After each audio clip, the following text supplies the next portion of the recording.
Today I'm gonna talk about how I beat 450 meters after like several months. I've been stuck here for a long time, and I just wanted to cover like some of the strategy that I used to beat each level.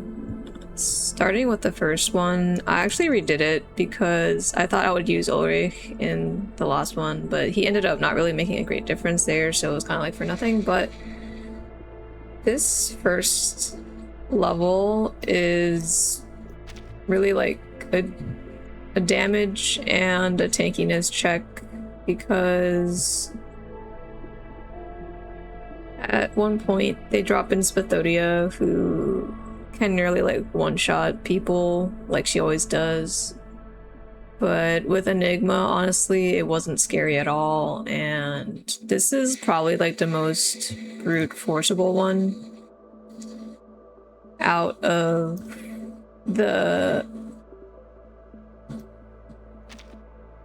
all the stages. And I guess the mechanic is just that he summons ads, and when you kill all the ads, he takes regular amounts of damage. So there's not really too much to it, I would say, that you have to care about. For 2, I actually just brute forced it using Impromptu.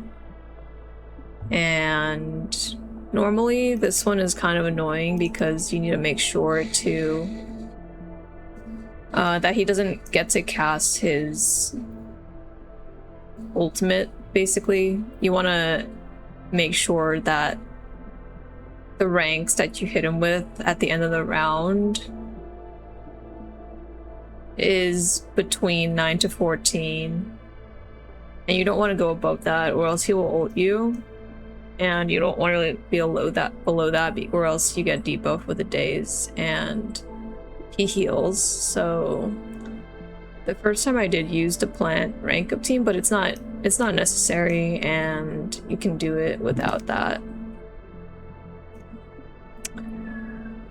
And I'm pretty sure I just kind of focused him. I dealt with the ads whenever I could, but being disarmed can be annoying. But once again, this is fairly brute forcible. For 3, this was the annoying little guy who kept having more HP bar, and you have to make sure that he's below 30% HP. But also something about him is that he will take more damage if you stack more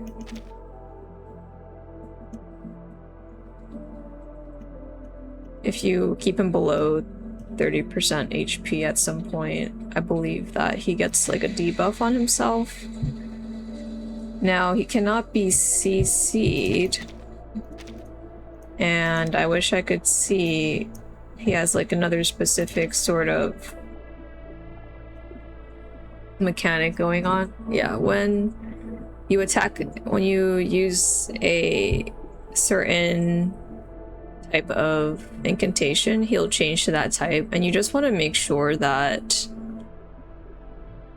the last incantation you use turns him into an intellect, so that Nautika will deal the most damage to him, because then they'll be doing super effective damage on him, which I didn't realize before, but it's really makes a big difference. Obviously, in the Reveries, having type advantage is massively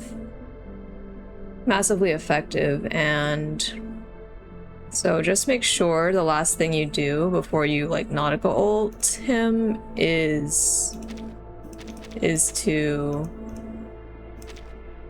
do a counter incantation, so he will take the most damage he would.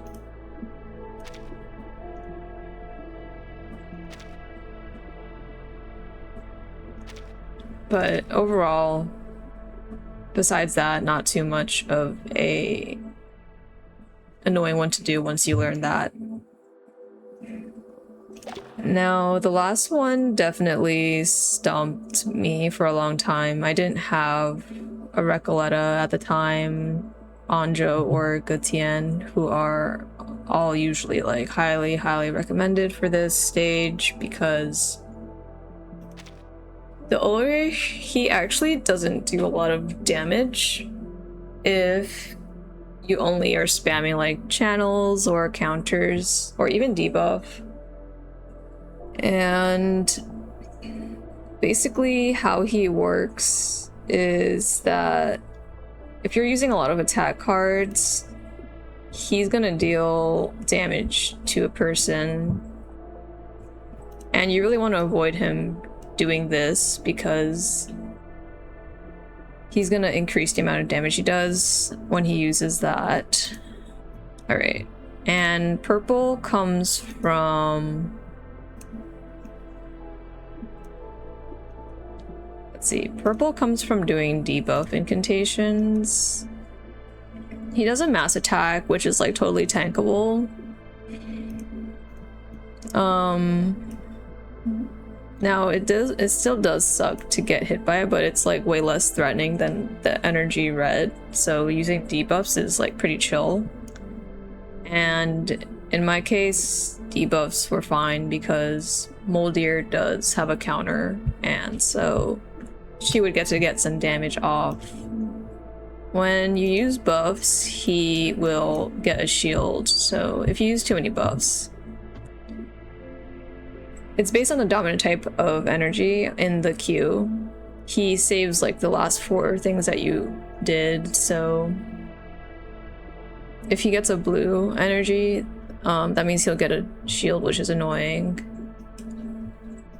but not the worst. And lastly, when you use a counter or a channel, all it does is he gets ult damage and he gets Moxie, which is the easiest one to deal with because then he's not going to deal any damage to at all.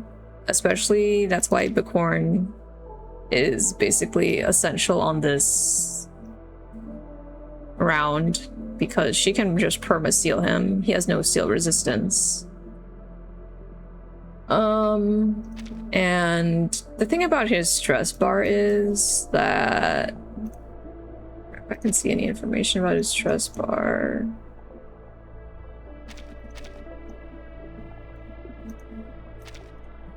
Okay, basically when he is like low stress, like I think between 0 and 30, he'll take normal damage, but then in the middle of his stress bar, like 30 to 70 or 80, he has like massively reduced damage taken. But then you just want to make sure at the end to save all your ults for when he's like around 80 to 95, because he takes increased ult damage at 100 stress. Besides that, whenever you play a card, you can kind of expect it to add 5 to his stress bar until if he reaches these points, I guess, like he will start to manipulate his own stress too, which can be a little annoying. But overall, as long as you avoid using attacks cards entirely, it should be good.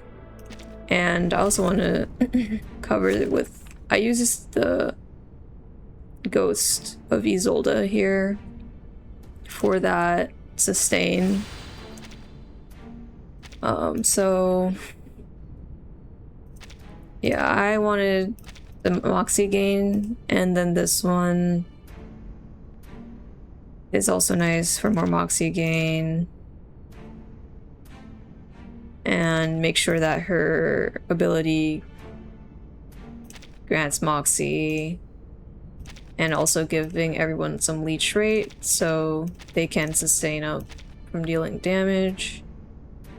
I just went on this tree because I think that we don't deal extra actions or anything, so it was kind of useless. And then this was just for some attack, some more heat, crit rate, and also the shield for some more sustain. It took me 18 rounds to beat this Ulrich, but it's so worth it. And yeah, everyone is, well, Bkorne is P5, but everyone else is just P0, so I feel really happy and great that I'm finally able to get over this hump of 454, which stumped me for a long time. I hope this kind of helped you see how you could handle these levels.